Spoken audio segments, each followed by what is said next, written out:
मैं डॉक्टर लक्ष्मी नारायण, प्रवक्ता इतिहास, राजकीय मॉडल संस्कृति वरिष्ठ माध्यमिक विद्यालय ततारपुर इसमुरा रेवाड़ी हरियाणा, आप सभी विद्यार्थियों का इस व्याख्यान में स्वागत करता हूं। आज के अपने अध्याय का नाम है विद्रोही और राज, 1857 का आंदोलन और उसके व्याख्यान। आज के अपने उपविषय का नाम है 1857 के प्रथम स्वतंत्रता संग्राम अर्थात 1857 की क्रांति की घटनाएं। आओ विद्यार्थियों, देखते हैं क्रांति की घटनाएं अर्थात क्रांति का ढर्रा कैसा था। तो आरंभ में जानते हैं क्रांति कैसे शुरू हुई। क्रांति के आरंभ होने का कारण चर्बी वाले कारतूस था, जैसा कि हमने पिछले व्याख्यान में पढ़ा था। यह डमडम छावनी से उठा था और जिसे बाद में दबा दिया गया, अर्थात मंगल पांडे को फांसी पर लटका दिया था और उसके बाद सैनिकों पर अत्याचार ढा करके उनको आतंकित करके, डरा करके, धमका करके दबा दिया गया था। परंतु यह चिंगारी अन्य सैनिक क्षेत्रों में भी फैल गई और मेरठ में भी पहुंच गई। मेरठ में भी कुछ सैनिकों ने उन कारतूसों को प्रयोग करने के लिए मना कर दिया और उन सैनिकों को अंग्रेज अधिकारियों ने सरेआम नंगा करके परेड ग्राउंड में सजा दी। अन्य सैनिकों की उपस्थिति में उन सैनिकों ने भी अपने आप को अपमानित समझा और शाम को सभी सैनिकों ने सलाह बना करके क्रांति का बिगुल बजा दिया और शस्त्रागार पर कब्जा कर लिया। अनेक अंग्रेज अफसरों की हत्या करने के बाद सैनिक दिल्ली की तरफ चल पड़े। दिल्ली में वे मुगल बादशाह बहादुर शाह को अपना नेता बनाना चाहते थे। 11 मई को सुबह ही दिल्ली लाल किले की फाटक पर पहुंच गए। कहते हैं कि बादशाह ने फाटक बंद करवा दिया तो यमुना नदी की तरफ का गेट तोड़ करके सैनिक अंदर घुसे। उस दिन रमजान का दिन था। बादशाह सहरी खाकर उठे थे। सहरी कहते हैं कि जब रमजान खोलते हैं जो भोजन करते हैं उसको सहरी कहते हैं। सैनिक लाल किले में घुस गए और उनसे नेतृत्व संभालने का आग्रह किया। आरंभ में बहादुर शाह ने आनाकानी की, नेतृत्व संभालने से पीछे हटने लगे, परंतु सैनिकों से घिरे बादशाह के पास उनकी बात मानने के अलावा और कोई चारा नहीं था और उन्होंने हाँ कर दी। इस तरह इस क्रांति ने एक वैधता हासिल कर ली क्योंकि उसे अब मुगल बादशाह के नाम पर चलाया जा सकता था। जैसे ही दिल्ली पर कब्जे की खबर फैली, देश में हालात तेजी से बदले और गंगा घाटी की छावनियों और दिल्ली के पश्चिम की छावनियों में विद्रोह के स्वर तेज होने लगे। सिपाहियों ने किसी न किसी विशेष संकेत के साथ अपनी कार्यवाही शुरू की। कई जगह शाम के समय तोप का गोला दागा गया तो कई जगह बिगुल बजाकर विद्रोह के संकेत दिए गए। सबसे पहले उन्होंने शस्त्रागार पर कब्जा किया और सरकारी खजानों को लूटा। इसके बाद उन्होंने जेल, सरकारी खजाने, टेलीग्राफ दफ्तर, रिकॉर्ड रूम, बंगलों, तमाम सरकारी इमारतों पर हमला किया और सारे रिकॉर्ड जलाते चले गए। गौरव से संबंधित हर चीज और हर शख्स हमले का निशाना था। हिंदुओं और मुसलमानों तमाम लोगों को एकजुट होने और फिरंगियों का सफाया करने के लिए हिंदी, उर्दू और फारसी में अपीलें जारी होने लगी। जैसा कि एक अपील का चित्र आप देख भी रहे हैं। विद्रोह में आम लोगों के भी शामिल हो जाने के साथ साथ हमलों का दायरा फैल गया। लखनऊ, कानपुर और बरेली जैसे बड़े शहरों में साहूकार और अमीर भी विद्रोहियों के गुस्से का शिकार बनने लगे। किसान इन लोगों को न केवल अपना उत्पीड़ित बल्कि अंग्रेजों का पिट्ठू मानते थे। ज़्यादातर जगह अमीरों के घर बार लूट कर तबाह कर दिए गए। सिपाहियों की कतारों में हुए इन छिटपिट विद्रोह ने जल्दी ही एक चौतरफा विद्रोह का रूप ले लिया। शासन की सत्ता और सोपानों की सरेआम अवहेलना होने लगी। मई जून के महीने में अंग्रेजों के पास विद्रोहियों की कार्रवाइयों का कोई जवाब नहीं था। अंग्रेज अपनी जिंदगी और घर बार बचाने में फंसे हुए थे। जैसा कि एक ब्रिटिश अफसर ने उस समय लिखा, ब्रिटिश शासन ताश के किले की तरह बिखर गया। विद्यार्थियों, क्या क्रांति की योजना बनी थी? क्या सैनिकों में आपसी तालमेल था? तो ऐसे भी कुछ उदाहरण हमें मिलते हैं। अलग अलग स्थानों पर विद्रोह के ढर्रे में समानता की वजह आंशिक रूप से उसकी योजना और समन्वय में निहित थी। इसमें कोई शक नहीं कि विभिन्न छावनियों के सिपाहियों के बीच अच्छा संचार बना हुआ था, यानी कि उनका तालमेल, उनकी बातचीत हो रही थी।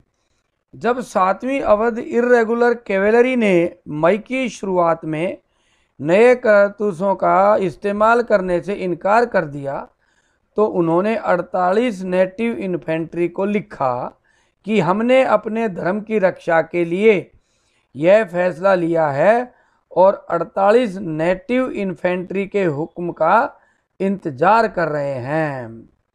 यानी कि हमने उन कारतूसों को प्रयोग करने से मना कर दिया है और आप लोगों के हुक्म का इंतजार कर रहे हैं। तो ये इनके आपसी संचार और समन्वय और योजना को बताता है। सिपाही या उनके संदेशवाहक एक जगह से दूसरी जगह जा रहे थे। लबोलुआब ये कि लोग बस बगावत के मंसूबे गढ़ रहे थे और उसी के बारे में बात करते थे। इस तरह से योजना थी, वो चर्चित होती जा रही थी। विद्रोह की बनावट और जिन साक्ष्यों के आधार पर ऐसा लगता है कि इन विद्रोहों में एक योजना और समन्वय था, उनको देखकर कुछ अहम सवाल खड़े होते हैं। ये योजनाएं कैसे बनाई गई? योजनाकार कौन थे? मौजूदा दस्तावेजों के आधार पर इन सवालों के सीधे सीधे जवाब देना कठिन है। फिर भी एक घटना इस बारे में कुछ सुराग जरूर देती है कि ये विद्रोह इतने सुनियोजित कैसे थे। विद्रोह के दौरान अवध मिलिट्री पुलिस के कैप्टन हियर्से की सुरक्षा का जिम्मा भारतीय सिपाहियों पर था। जहां कैप्टन हियर्से तैनात था, वहीं 41वीं नेटिव इन्फेंट्री भी तैनात थी। इन्फेंट्री की दलील थी कि क्योंकि वे अपने तमाम गोरे अफसरों को खत्म कर चुके हैं, इसलिए अवध मिलिट्री का फर्ज बनता है कि या तो वे हियर्से को मौत की नींद सुला दें या उसे गिरफ्तार करके 41वीं नेटिव इन्फेंट्री के हवाले कर दे। मिलिट्री पुलिस ने दोनों दलीलें खारिज कर दी। अब यह तय किया गया कि इस मामले को हल करने के लिए हर रेजिमेंट के देसी अफसरों की एक पंचायत बुलाई जाए। इस विद्रोह की शुरुआती इतिहासकारों में से एक चार्ल्स बाल ने लिखा है कि ये पंचायतें रात को कानपुर सिपाही लाइन में जुटती थी। इसका मतलब है कि सामूहिक रूप से कुछ फैसले जरूर लिए जा रहे थे, अर्थात पंचायतें पुलिस लाइन में बैठती थी, यानी कि फौजियों की बैरिकों में बैठती थी और फैसले लेती थी। क्योंकि सिपाही बैरिकों में रहते थे, जिनको लाइनें बोलते थे, सभी की जीवन शैली एक जैसी थी और क्योंकि उनमें बहुत सारे प्राय एक ही जाति के होते थे, इसलिए इस बात का अंदाजा लगाना मुश्किल नहीं है कि वे इकट्ठा बैठकर अपने भविष्य के बारे में फैसले ले रहे होंगे। ये सिपाही अपने विद्रोह के कर्ता धर्ता खुद ही थे। इस तरह से हम देखते हैं 48 नेटिव इन्फेंट्री घटना से और 41वीं नेटिव इन्फेंट्री की घटनाओं से कि विद्रोहियों में आपसी तालमेल या संचार बना हुआ था। विद्यार्थियों, क्रांति का फैलाव अर्थात विस्तार देखते हैं। हमने अभी पढ़ा कि 10 मई 1857 को मेरठ छावनी में विद्रोह शुरू हुआ। वहाँ 85 भारतीय सिपाहियों ने चर्बी वाले कारतूस प्रयोग करने से मना कर दिया था। उनको सजा दी गई और उन्होंने उनको कोर्ट मार्शल करके जेल में डाल दिया। अन्य भारतीय सिपाही जो थे, उन्होंने भी अपने आप को भी अपमानित महसूस किया और उनका खून खौल उठा। विद्रोहियों ने जेल के फाटक को तोड़कर अपने साथियों को मुक्त करवा लिया शस्त्रागार पर अधिकार कर लिया। वहाँ के डाकखाने, अदालत, सरकारी खजाने को लूट करके, सरकारी रिकॉर्ड और कार्यालय को जला करके दिल्ली की ओर चल पड़े। और इस तरह से मेरठ में क्रांति का बिगुल बजा और दिल्ली में आरंभ हो गया। 11 मई को सूर्योदय से पूर्व ही मेरठ के लगभग 2000 जाबाज सिपाही दिल्ली में प्रवेश कर गए। कर्नल रिपले उन्हें रोकने के लिए आगे बढ़े, परंतु रिपले के दस्ते में भारतीय सिपाही भी विद्रोही हो गए। उन्होंने रिपले सहित कई जगहों पर अंग्रेजों की हत्या कर दी। फिर सिपाही लाल किले में पहुंचे। रास्ते में जो अंग्रेज मिले उन्हें मारते गए। महल पर कब्जा करते समय दिल्ली का कमिश्नर फेजर हाथ लग गया, जिसे सैनिकों ने मार डाला। महल में रहने वाले अन्य अंग्रेज अफसरों व उनके परिवार के लोगों को भी मौत के घाट उतार दिया गया। शस्त्रागार पर भी अधिकार कर लिया गया। शहर में विद्रोह के शुरू होने व उसके कारणों के बारे में मुनियादी हो रही थी। शहर के आम लोग भी विद्रोही हो गए और इस तरह से दिल्ली पर अंग्रेजों का नियंत्रण समाप्त हो गया। विद्यार्थियों, दिल्ली में मुगल बादशाह बहादुर शाह जफर से राजनीतिक वैधता विद्रोहियों को मिल गई और इसके बाद विद्रोह भारत के अनेक क्षेत्रों में फैल गया। हम अनुमान लगा सकते हैं इसके फैलाव से कि यह साम्राज्यवादी पश्चिमी ताकत के विरुद्ध एशिया महाद्वीप में हुए विद्रोह में सबसे अधिक व्यापक था। जून के पहले सप्ताह तक बरेली, लखनऊ, अलीगढ़, कानपुर, इलाहाबाद, आगरा, मेरठ, बनारस जैसे बड़े बड़े नगर स्वतंत्र हो गए थे। विद्रोहियों ने इन पर अधिकार जमा लिया था। बरेली में रोहेला सरदार खान बहादुर खान ने अधिकार कर लिया। इसी तरह से कानपुर में अंतिम पेशवा बाजीराव द्वितीय के दत्तक पुत्र नाना साहब, जिसका नाम था धौंधू पंत, तथा इलाहाबाद में पेशे से एक अध्यापक व वहाबी नेता मौलवी लियाकत खान ने प्रशासन की कमान संभाल ली थी। लखनऊ में अवध के नवाबों के राजवंश ने सत्ता संभाल ली, परंतु यहाँ अहमदुल्ला शाह नामक एक विद्रोही नेता ने भी अपने को यहाँ स्थापित कर लिया। यह वहाबी नेता इंग्लैंड की यात्रा कर चुका था और मुसलमानों में बड़ा प्रिय था। झांसी में झांसी की रानी लक्ष्मीबाई ने भी जनता की इच्छा अनुसार क्रांति का नेतृत्व संभाला और अंग्रेजों से लोहा लेती हुई शहीद हो गई। बिहार के आरा के जमींदार कुंवर सिंह ने क्रांति का नेतृत्व संभाला। बूढ़े कुंवर सिंह ने बिहार से लेकर दिल्ली तक क्रांतिकारियों में जोश पैदा करने में विशेष भूमिका निभाई और अंग्रेजों से लड़ते हुए अपने जख्मों के कारण शहीद हो गए। जैसा कि हमने अभी पढ़ा, लखनऊ अवध की राजधानी थी और अवध के नवाब वाजिद अली शाह जैसे लोकप्रिय शासक को गद्दी से हटा देने और अवध के विलय की याद अब भी लोगों के जहन में बाकी थी। लोगों ने लखनऊ में अंग्रेजी राज को खत्म कर नवाब के युवा बेटे बिरजिस कादर को अपना नेता घोषित कर दिया और इस तरह लखनऊ भी स्वतंत्र हो गया। हरियाणा के नारनौल के पास नसीबपुर गांव में भी अंग्रेजों के साथ युद्ध हुआ। राव तुलाराम के भाई राव किशन सिंह के नेतृत्व में अंग्रेजों से नसीबपुर के मैदान में लोहा लिया गया। ये राव किशन सिंह क्रांति के आरंभ होने पर विद्यार्थियों मेरठ में कोतवाल थे और वहां उन्होंने क्रांतिकारियों का साथ दिया। बाद में ये भी दिल्ली आ गए और दिल्ली कुछ दिन रुकने के बाद रेवाड़ी आ गए और राव तुलाराम की सेना की कमान संभाल ली और इस तरह रेवाड़ी भी उस समय क्रांति का गढ़ बन गया। अंग्रेज अधिकारी भी क्रांति को दबाने के लिए नारनौल की तरफ बढ़े, रेवाड़ी की तरफ बढ़े और नारनौल के नसीबपुर के मैदान में इन्होंने अंग्रेजों से लोहा लिया, जिसमें राव किशन सिंह और उनके भाई राव रामलाल लड़ते हुए शहीद हो गए। सैनिकों और शासकों द्वारा क्रांति का फैलाव करने के अलावा क्रांति के फैलाव की अन्य घटनाएं भी हुई जो विभिन्न तरीकों से हुई।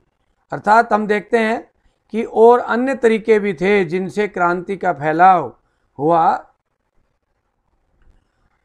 विद्यार्थियों, क्रांति के फैलाव में धार्मिक नेताओं का भी बड़ा योगदान था। आम लोगों में क्रांति के प्रसार प्रचार में धार्मिक नेताओं का भी हमें योगदान देखने को मिलता है। अवध और उसके आसपास अनेक स्वयंभू पैगंबर प्रचारक ब्रिटिश राज को नेस्तनाबूद करने का अलख जगा रहे थे। एक हमें घटना मिलती है, मेरठ में एक फकीर हाथी पर सवार होकर क्रांति का प्रचार कर रहा था और सिपाही भी कहते हैं उससे बार बार मिलने जाया करते थे। ऐसे प्रमाण हमें मिलते हैं। इसी तरह धार्मिक नेताओं द्वारा प्रचार का एक प्रमाण हमें और मिलता है। मौलवी अहमदुल्ला शाह, जिसे डंका शाह भी कहा गया, क्योंकि ये अपनी पालकी के आगे आगे ढोल बजवाते हुए चलते थे। इन्होंने भी गांव गांव घूम करके क्रांति का प्रचार किया और बाद में इन्हें नेटिव इन्फेंट्री के क्रांतिकारियों ने अपना नेता चुन लिया था। और इस तरह से धार्मिक नेता भी सैनिक कमान संभालकर क्रांति में अपना योगदान दे रहे थे। विद्यार्थियों, इस क्रांति के विस्तार और फैलाव में कुछ ऐसे नेता भी उभर कर सामने आए जो ना सैनिक थे, ना कोई राजा थे और ना ही कोई धार्मिक नेता थे। ये किसान, जमींदार और आदिवासी थे जिन्होंने क्रांति के लिए बड़ा काम किया और आम जनता को अंग्रेजों के खिलाफ उकसाया। ऐसा ही एक उदाहरण बड़ौद परगना के रहने वाले शाहमल का मिलता है। शाहमल एक जाट कुटुंब से संबंध रखते थे और विद्यार्थियों, बड़ौद परगने में 84 गांव आते हैं। यह बड़ा ही उपजाऊ इलाका है। बहुत सारे ग्रामीण संपन्न थे और लोग ब्रिटिश भूराजस्व व्यवस्था को दमनकारी मानते थे। लगान की दर ज़्यादा और वसूली सख्त थी। नतीजा यह था कि किसानों की जमीन बाहरी लोगों के हाथों में जा रही थी। इलाके में आने वाले व्यापारी और महाजन जमीन पर कब्जा करते जा रहे थे। शाहमल ने 84 देश के मुखियाओं और काश्तकारों को संगठित किया। इसके लिए उन्होंने रात के साये में गांव गांव जाकर बात की और लोगों को अंग्रेजों के खिलाफ विद्रोह के लिए तैयार किया। बहुत सारे दूसरे स्थानों की तरह यहाँ भी अंग्रेजों के खिलाफ आंदोलन एक व्यापक विद्रोह में तब्दील हो गया। अब विरोध, उत्पीड़न और अन्याय के तमाम चिन्हों के खिलाफ होने लगा। किसान अपने खेत छोड़कर निकल पड़े और महाजनों व व्यापारियों के घर बार लूटने लगे। बेदखल भूस्वामियों ने छिन चुकी जमीनों पर दोबारा कब्जा कर लिया। शाहमल के आदमियों ने सरकारी इमारतों पर हमला किया, नदी का पुल ध्वस्त कर दिया और पक्की सड़कों को खोद डाला। इसकी एक वजह यह थी कि वे सरकारी फौजों का रास्ता रोकना चाहते थे। इसकी दूसरी वजह भी थी कि पुलों और सड़कों को वे ब्रिटिश शासन का प्रतीक मानते थे। उन्होंने दिल्ली में विद्रोह करने वाले सिपाहियों को रसद भी पहुंचाई और ब्रिटिश हेडक्वार्टर व मेरठ के बीच तमाम सरकारी संचार बंद कर दिया। स्थानीय स्तर पर राजा कहलाने वाले शाहमल ने एक अंग्रेज अफसर के बंगले में डेरा डाला और उस बंगले को नाम दिया न्याय भवन। वहीं से ही शाहमल झगड़ों और विवादों का फैसला करने लगे। उन्होंने गुप्तचरी का भी हैरत अंगेज नेटवर्क स्थापित कर लिया था। कुछ समय के लिए विद्यार्थियों वहां ये लगने लगा था कि फिरंगी राज खत्म हो चुका है और उनका राज आ गया है। जुलाई 1857 में शाहमल को एक युद्ध में अंग्रेजों ने मार गिराया और इस तरह से शाहमल राष्ट्र के लिए शहीद हो गए। परंतु आम जन को वो जागृत कर गए अंग्रेजों के खिलाफ और जो राष्ट्रीय आंदोलन में बहुत आगे बढ़ चढ़ करके हिस्सा लेने लगे थे। इसी तरह आदिवासियों का भी एक उदाहरण सामने आता है कि आदिवासी क्षेत्र भी क्रांति से अछूता नहीं रहा था। छोटा नागपुर स्थित सिंह भूम के एक आदिवासी काश्तकार ने, जिसका नाम था गोनू, इसने कोल आदिवासियों का नेतृत्व संभाला और अंग्रेजों का विरोध किया, अनेक अंग्रेजों को मार डाला था। इस तरह हमने देखा विद्यार्थियों, क्रांति में सैनिक, शासक, धार्मिक नेता, इनके अलावा सामान्य किसान, जमींदार और आदिवासियों के भी नेता सामने आए और उन्होंने अंग्रेजों का विरोध किया, अंग्रेजों के खिलाफ क्रांति का बिगुल बजाया और आम जनता को अंग्रेजों के विरुद्ध संगठित किया, जो राष्ट्रीय आंदोलन में बड़े प्रभावी रहे। विद्यार्थियों, ये क्रांतिकारी क्या चाहते थे? उस समय के सैनिक व आम लोग पढ़े लिखे नहीं थे, जिससे कि यह पता चल सके कि वे क्या चाहते थे। कुछ घोषणाओं और इस्तारों के अलावा हमें और सामग्री नहीं मिलती जिससे कि उनकी मंशा को जाना जा सके कि वो क्या चाहते थे। कुछ निम्न स्रोतों से उनकी सोच का पता चलाने का हम प्रयास करते हैं। वे क्या चाहते थे? 3 बिंदु हमारे सामने आते हैं। एकता की कल्पना, उत्पीड़न के प्रतीकों के खिलाफ वैकल्पिक सत्ता की तलाश। इस तरह से ये 3 बिंदु हम देखते हैं। एकता की कल्पना। क्रांतिकारियों ने अपने बीच एकता स्थापित करने के निम्नलिखित तरीके अपनाए। पहला है, क्रांतिकारियों के द्वारा जारी की गई घोषणाओं में जाति और धर्म का भेद किए बिना समाज के सभी तबकों का आह्वान किया जाता था। यानी कि हिंदू, मुसलमान और सब जाति धर्म के लोगों को इसके लिए आग्रह किया जाता था कि सभी संगठित हो जाएं। दूसरा, बहुत सारी घोषणाएं जो मुस्लिम राजकुमारों या नवाबों की तरफ से जारी की गई थी, उनमें भी हिंदुओं की भावनाओं का ख्याल रखा जाता था। हिंदू और मुसलमानों को संगठित करने के लिए इस युद्ध को ऐसे पेश किया जा रहा था कि इसमें हिंदुओं और मुसलमानों का नफा नुकसान बराबर था। इश्तिहारों में हिंदू मुस्लिम अतीत की ओर संकेत किया जाता था कि वे भूतकाल से अब तक कैसे मिलकर रह रहे हैं।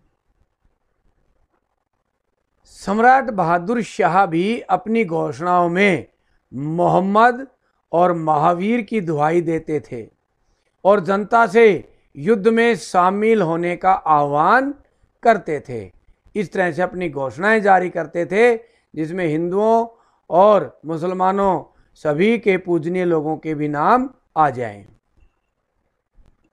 विद्रोही क्या चाहते थे? वो किस प्रकार की एकता की कल्पना कर रहे थे? इसके बारे में हमें आजमगढ़ घोषणा से भी बहुत कुछ पता चलता है। यह 25 अगस्त 1857 को जारी की गई थी। इसमें जमींदारों, व्यापारियों, सरकारी कर्मचारियों, कारीगरों, पंडित, फकीरों सबकी एकता की कल्पना की गई थी। इसमें क्या लिखा गया था, एक बार ध्यान से सुने आप लोग। यह सर्वविदित है कि इस युग में हिंदुस्तान के लोग, हिंदू और मुस्लिम दोनों ही अधर्मी और षड्यंत्रकारी अंग्रेजों की निरकुंजता व उत्पीड़न से त्रस्त हैं। इसलिए देश के सभी धनवान लोगों को, खास तौर से जिनका मुस्लिम शाही परिवारों से ताल्लुक रहा है और जिन्हें लोगों का धर्म रक्षक और स्वामी माना जाता है, अपने जीवन और संपत्ति को जनता की कुशल क्षेम के लिए होम कर देना चाहिए। आगे कहता है, अपने धर्म की रक्षा के लिए अरसा पहले अपने घर बार छोड़ चुके और भारत से अंग्रेजों को उखाड़ फेंकने के लिए पूरा जोर लगा रहे बहुत सारे हिंदू और मुसलमान मुखिया मेरे पास आए और उन्होंने इस भारतीय धर्म युद्ध में हिस्सा लिया। मुझे पूरी उम्मीद है कि जल्दी ही मुझे पश्चिम से भी मदद मिलेगी। यानी कि वो विदेशी मदद की भी बात कह रहा है। इसके साथ साथ वो ये भी कहते हैं कि जो यहाँ मदद के लिए आएंगे, मेरे साथ मिलेंगे, उनको सब सुख सुविधाएं दी जाएंगी, दैनिक भोजन दिया जाएगा। और उन्होंने ये भी विश्वास दिलाया कि प्राचीन ग्रंथ, चमत्कार करने वालों के लेखन और भविष्यवक्ताओं में, पंडितों की गणनाओं में, सब में ये सहमति दिखाई देती है कि अब अंग्रेज यहाँ नहीं टिक पाएंगे, अब यहाँ से ये भागेंगे। इसलिए आप सभी लोग मेरा साथ दें, अन्यथा तुम्हें पश्चाताप करना पड़ेगा। इसके बाद उन्होंने बारी बारी से क्या कहा है, जमींदारों के बारे में क्या कहा। जमींदारों के लिए अलग से घोषणा की गई। क्या लिखा है विद्यार्थियों, देखते हैं। जाहिर है कि जमींदारी बंदोबस्त तय करने में अंग्रेजी सरकार ने बेहिसाब जमा थोप दिया है। जमा मतलब भू राजस्व थोप दिया है और कई जमींदारों को बेइज्जत व बर्बाद किया है। उनकी जागीरें नीलाम कर दी गई हैं। हद तो यह है कि आम रैयत और जनाना नौकर भी उनको कोर्टों में घसीटते हैं। इसलिए इन जमींदारों को हमारे राज्य में इज्जत दी जाएगी, उनसे वसूली की जाती है। स्कूल, अस्पताल और सड़कों के नाम से वो वसूली बंद कर दी जाएगी। इस तरह से उनका जमा हल्का रहेगा, जमींदारों के हितों की रक्षा की जाएगी और हर जमींदार को अपनी जमींदारी में अपने ढंग से शासन करने का अधिकार होगा। ऐसे जमींदारों को अपनी तरफ संगठित करने का यह एक घोषणा पत्र जारी हुआ। व्यापारियों के बारे में क्या कहा गया था इस घोषणा में? इस अधर्मी और षड्यंत्रकारी ब्रिटिश सरकार ने नील, कपड़े, जहाज व्यवसाय जैसी तमाम बेहतरीन और बहुमूल्य चीजों के व्यापार पर एकाधिकार स्थापित कर लिया है। उनसे अनेक प्रकार के खर्चे वसूले जाते हैं, डाक खर्च, नाका वसूली, स्कूलों के लिए चंदा आदि। इनको स्थान स्थान पर बेइज्जत भी किया जाता है। यदि सरकार हमारी आती है तो इनके सभी व्यापार खोल दिए जाएंगे। इसलिए हर व्यापारी की जिम्मेदारी है कि वह इस जंग में हिस्सा ले और बादशाही सरकार की हर इंसानी और माली मदद करे। विद्यार्थियों, सरकारी कर्मचारियों के बारे में भी घोषणा की गई थी। क्या कहा सरकारी कर्मचारियों के बारे में?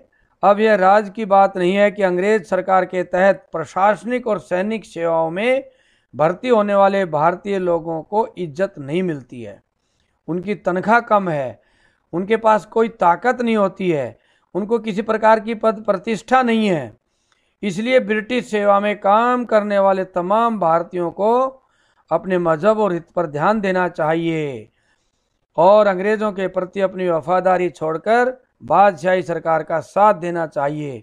इसलिए उन्हें जब सरकार हमारी बनेगी तो 200 रुपये, 300 रुपये प्रति माह की तनख्वाह मिलेगी और भविष्य में ऊंचे ओहदे की उम्मीद भी रखें। कारीगरों के बारे में भी घोषणा की गई। कारीगरों के बारे में क्या कहा गया? इसमें कोई शक नहीं कि इंग्लैंड में बनी हर चीज़ों को लाकर यूरोपियों ने हमारे बुनकरों, सूती वस्त्र बनाने वाले बढ़इयों, लोहारों और मोचियों आदि को बेरोजगार कर दिया है। उनके काम धंधों पर इस तरह कब्जा जमा लिया है कि देसी कारीगरों की हर श्रेणी भिखमंगों की हालत में पहुंच गई है। बादशाही सरकार में देसी कारीगरों को राजाओं और अमीरों की सेवा में तैनात किया जाएगा। इससे निसंदेह उनकी उन्नति होगी। इसलिए इन कारीगरों को अंग्रेजों की सेवा छोड़ देनी चाहिए। पंडितों, फकीरों और अन्य ज्ञानी व्यक्तियों के बारे में भी घोषणा की गई। पंडित और फकीर क्रमशः हिंदू और मुस्लिम धर्मों के अभिभावक हैं। यूरोपीय दोनों धर्मों के शत्रु हैं और क्योंकि फिलहाल धर्म के कारण ही अंग्रेजों के खिलाफ एक युद्ध छिड़ा हुआ है, इसलिए पंडितों और फकीरों का फर्ज है कि वे खुद को मेरे सामने पेश करें और इस पवित्र युद्ध में अपना हिस्सा निभाएं। इस तरह से इस घोषणा पत्र के माध्यम से जमींदारों, व्यापारियों, सरकारी कर्मचारी, कारीगरों और पंडित फकीरों सभी को साधने का प्रयास किया गया है। इस तरह से जनता को संगठित करने का प्रयास किया गया है। यह घोषणा किसने जारी की, किसके माध्यम से जारी हुई, अभी तक नहीं पता, परंतु इशारा जरूर है कि बादशाह का साथ देने का इसमें आह्वान किया गया है। विद्रोही क्या चाहते थे, उसका दूसरा बिंदु, उत्पीड़न के प्रतीकों के खिलाफ। इन घोषणाओं में ब्रिटिश राज से संबंधित हर चीज को पूरी तरह से खारिज किया जाता था। क्रांतिकारियों के नेताओं का कहना था कि अंग्रेजों पर भरोसा नहीं किया जा सकता। वे उत्पीड़न करने वाली हर चीज व प्रतीक के खिलाफ थे। विद्यार्थियों, ब्रिटिश भूराजस्व व्यवस्था उत्पीड़न का एक प्रतीक थी। यानी कि भूराजस्व की जितनी भी व्यवस्थाएं थी उसमें किसानों का बड़ा शोषण होता था, जिससे आम किसान बड़ा नाराज था। इसके साथ साथ छोटे बड़े भूस्वामी भी नाराज थे, क्योंकि उनको जमीनों से बेदखल कर दिया जाता था। इस तरह से किसान और भूस्वामियों में भी अंग्रेजों के खिलाफ गुस्सा था, क्योंकि वे भी उनका उत्पीड़न करते थे। क्रांतिकारियों में इस बात का भी गुस्सा था कि ब्रिटिश व्यापार ने दस्तकार और बुनकरों को तबाह कर डाला। यानी कि यहाँ का हथकरघा उद्योग बुरी तरह से नष्ट कर दिया। कपड़ा उद्योग नष्ट हो गया, अन्य उद्योग भी नष्ट हो गए, और इस तरह से जो हथकरघा उद्योग से कमाने खाने वाले लोग थे वो बर्बाद हो गए और उनका रोजगार छिन गया। इसलिए वे भी अंग्रेजों से नाराज थे और विद्रोह में शामिल हो गए थे। उस समय धार्मिक उद्घोषणाएं भी की गई। विद्रोही उद्घोषणाएं इस व्यापक डर को व्यक्त करती थी कि अंग्रेज हिंदू और मुसलमानों के धर्म को नष्ट करना चाहते हैं। इसलिए इकट्ठे होकर अपने धर्म, अपनी इज्जत और अस्मिता के लिए लड़ें। इसे व्यापक सार्वजनिक भलाई की लड़ाई समझें। और इस तरह से इस प्रकार की उद्घोषणाओं से जनता में धार्मिक भावनाएं बढ़ रही थी और अपने धर्म, इज्जत और अस्मिता को बचाने के लिए आगे जनता आ रही थी। क्रांतिकारी अंग्रेजों के चहेते जमींदार व साहूकारों को भी उत्पीड़न का प्रतीक समझते थे। इसलिए उन्होंने कई जगह उनके बही खाते भी जला दिए थे और इस तरह से उत्पीड़न के प्रत्येक प्रतीक के खिलाफ क्रांतिकारी हो गए थे। क्रांतिकारियों में क्रांति के साथ साथ जिन जिन क्षेत्रों में सत्ता स्थापित हो रही थी वहां वैकल्पिक सत्ता की तलाश कर रहे थे। ब्रिटिश शासन को ध्वस्त करके दिल्ली, लखनऊ व कानपुर जैसे अनेक स्थानों पर अपनी सत्ता स्थापित की और शासन की संरचना करने का भी प्रयास किया। बेशक यह ज़्यादा दिन नहीं चला, लेकिन इन कोशिशों से यह पता चलता है कि विद्रोही नेता 18वीं सदी की पूर्व ब्रिटिश दुनिया को पुनर्स्थापित करना चाहते थे। यानी कि अंग्रेजों के आने से पहले किस प्रकार की शासन व्यवस्था भारत में थी, उस प्रकार की शासन व्यवस्था स्थापित करना चाहते थे। इन क्रांतिकारी नेताओं ने पुरानी दरबारी संस्कृति का सहारा लेकर कुछ कार्य भी किए। आओ देखते हैं क्या कार्य किए। जैसे विभिन्न पदों पर नियुक्तियां की गई। दूसरा, भूराजस्व की वसूली और सैनिकों के वेतन के भुगतान का इंतजाम किया गया। यानी कि भूराजस्व की वसूली भी करने लगे अब, और सैनिकों को, क्रांतिकारियों को वेतन मिले, ऐसा भी इंतजाम किया गया। लूटपाट बंद करने के लिए हुक्मनामे जारी किए गए। अंग्रेजों के खिलाफ युद्ध जारी रखने की योजनाएं भी बनाई गई और सेना की कमानें बनाई गई, यानी कि रेजिमेंट्स तैयार की गई अंग्रेजों के खिलाफ लड़ने के लिए।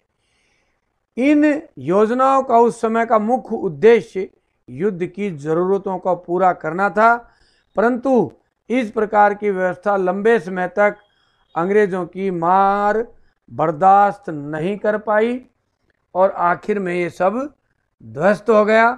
अवध में अंग्रेजों के खिलाफ प्रतिरोध सबसे लंबा चला। वहाँ लखनऊ दरबार द्वारा जवाबी हमले की योजनाएं बनाई जा रही थी और 1857 के आखिर तथा 1858 के शुरुआती महीनों तक हुक्म की श्रेणियां वजूद में थी। फिर भी अंत में अंग्रेजों के सामने सब नष्ट हो गई, क्योंकि उनकी ताकत ज़्यादा थी, उनके पास हथियार ज़्यादा थे। इसलिए क्रांतिकारियों की योजनाएं नष्ट होती चली गई। इसी के साथ हमारा व्याख्यान समाप्त होता है। अब इस व्याख्यान से संबंधित कुछ अभ्यास के प्रश्न। उन साक्ष्यों की चर्चा कीजिए जिनसे पता चलता है कि विद्रोही योजनाबद्ध और समन्वित ढंग से काम कर रहे थे। दूसरा है 1857 की क्रांति का फैलाव कहाँ कहाँ हुआ, प्रकाश डालिए। तीसरा प्रश्न 1857 क्रांति में धार्मिक नेताओं की भूमिका पर प्रकाश डालिए। चौथा प्रश्न विद्रोहियों के बीच एकता स्थापित करने के लिए क्या तरीके अपनाए गए। और एक निबंधात्मक प्रश्न आपने विद्यार्थियों करना है, विद्रोही क्या चाहते थे, विभिन्न सामाजिक समूहों की दृष्टि में कितना फर्क था। इसी के साथ आप सभी का बहुत बहुत धन्यवाद।